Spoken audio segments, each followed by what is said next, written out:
Ladies and gentlemen, hello. Welcome to another episode of Things We Have to Discuss, a place where we enlighten, encourage, and edify. Hello and welcome to another episode of my show. So, lately, of course, we all know about the movement called the Red Pill movement, where men are opting to leave the United States and go abroad to find the right person, or the constant complaining about men, complaining about women and about their behavior. That's part of the movement, you know. So alongside with men leaving the U.S., the men are constantly complaining about women's behavior. Never have we seen it to this magnitude, you know. I mean, almost every other video, somebody's expressing how they feel, whether it be about fan-onlys, whether it be about just women in whole, or just women, you know, in general. It's, you know, it's everywhere. And they call the movement itself the Red Pill movement. We can simplify this situation and put this whole thing in biblical context and give an understanding via biblical context. The book of Isaiah, chapter 3, verse 12, it says, children will oppress my people. Women will rule over them. My people, you guys mislead you, and you don't know the way. Let's break that down. It says, children are your oppressors, my people, and women will rule over them. My people, your gods mislead you, and you don't know which way to go. And that's Isaiah 3, chapter 12. Children are your oppressors. You know, as we get older as men, I mean, this is evident, especially more prevalent in the black, not even just the black community, but communities in general, where times have changed. Back in the day when your grandfather or your father was the man, right? Well, his time has came and passed. Now the kids have grown up. So the kids find humor in the way the world was ran then and the way the style was then. They think it's funny. They don't take it serious. They think it's funny. They call older groups in the black community old heads, and things have changed, the old head, and this ain't the old days or whatever else. I mean, even the music, if you look at urban music, the young musicians don't respect the older musicians. They don't like the music. They don't, you know, giving you an example, what's that guy? Tupac Shakur was a trailblazer in the hip hop community, trailblazing, you know what I mean, a path that still unmatched to this day. He was an archetype of the whole thug movement, the very model that everyone, you know, pretty much pulled from. Kind of like the James Brown or the Jimi Hendrix or even Michael Jackson of his lane. And the guy didn't even have respect for him, none whatsoever. You know, even like James Brown, his music being sampled so many times, but people don't have a respect or the dignity to even properly give the guy his, you know, honor, you know what I mean, or flowers. Children will be your oppressors. I mean, we see it now, you know, they don't respect the old music, the old entertainment. They don't respect any of it. Women will rule over you.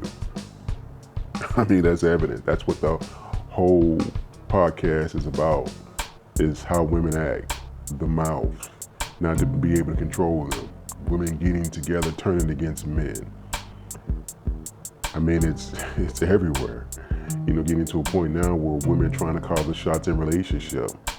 You know, men are the bringer of resources, but women are trying to call the shots and trying to tell a man what to do. You know, constantly trying to tell a man what to do. Instead of the man, biblically, it's the man is the head, the woman's part of the body, where the man leads and the woman follow. But of course, you take into consideration her feelings, but as a man, you lead. And as through obedience, the woman follow. But now it's women will rule them, you know, and you see it. I thank God for my circumstance, my situation where I'm in alignment with his way and word and being, so, you know, I'm the ruler of my household. But that's the complaint. You know, women get together, tell a man what to do. You go date a chick, you know, you have to get approval from all of her friends before she really accepts you. Otherwise, she'll throw you to the curb because they don't respect people. You know, people don't respect people like they used to. It's very seldom that you find someone that really has respect for people, but now they don't. With the age of the internet, they don't. And so if her friends don't approve of what you're doing for her, then, you know, they'll try and sabotage it. So women will rule over you. You have to, you know, play their game if you're gonna pretty much exist in their, you know, this society that we live in now, you know, or you can just, you know, do what everyone else is doing and decide to go elsewhere. And, you know, but the Bible preaches separation, not isolation, meaning that the worldly individuals will separate yourself from them. You know, that's why the following of God is extremely important. You know, he will pull you out of that. That's the way the world operates. Your gods mislead you, and you don't know which way to go. I mean, the music, listen to what they're saying. I mean, it's preaching about, you know, giving you example, married man telling you about all the women that he got, telling you about all the drugs of which he sold, telling you about all the people he turned out on drugs and all the drugs that he's doing. But to function properly, to maintain that wealth in which you have acquired, it takes a certain level of level-headedness to manage their funds properly. If these people were on the drugs, the Percocets, all the stuff that they claim that they were on, you think their money management skills will be on par the way they are? You think they will build up and buy mansions and have these exotic car collections and things like this? No, they won't be able to manage their money properly. It's unrealistic. I mean, the multiple women, you know what I mean? You know, the cheating, things like that. Yeah, that's misleading people. You know, if you're telling people to go and sell drugs and things like this, but you ain't doing it because you know you go to prison, then why are you telling other people to do it? But in the black community, as an example, the mother most times ain't there. The father ain't around for various reasons. You know what I mean? You know, and it's not part of the father's fault that he's not around. Sometimes it can be, most times it can be the woman. So the children is left to the entertainment of media, idolatry, whether it be raised by rappers who saying, you know, he went through 1,000 B's and disrespecting women. And so the kids are coming up not respecting women. Somebody they got to go through 1,000 before they wake up and make all these mistakes and wind up with the wrong person or in a circle that they don't need to be in because they follow these rappers. You know, come on, these rappers know they ain't selling all the drugs in which they're selling. They're on the radar. And if you did it, then you go to prison. So pretty much they're misleading you. You know, oh man, but then she's married. Talking about how she don't cook or clean. They found her on the internet cleaning her home.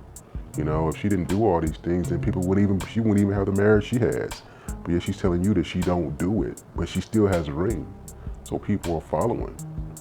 You blind idolatry. They're misleading you. You don't know the way. This is all in the scripture. You can pull this for yourself. This is Isaiah 3:12. Children will oppress my people, and women will rule over you. My people, your gods mislead you, and you don't know your way. I mean, it's true. It's the proof is in the pudding. The red pill is going bananas. People having problems now with what they're saying in their music. You know what I mean? We all know that the young youth don't respect the elder. It's evident now. I found that to be extremely interesting. I wanted to share that with you. Don't forget to like and subscribe and hit that bell for notifications. Take it easy.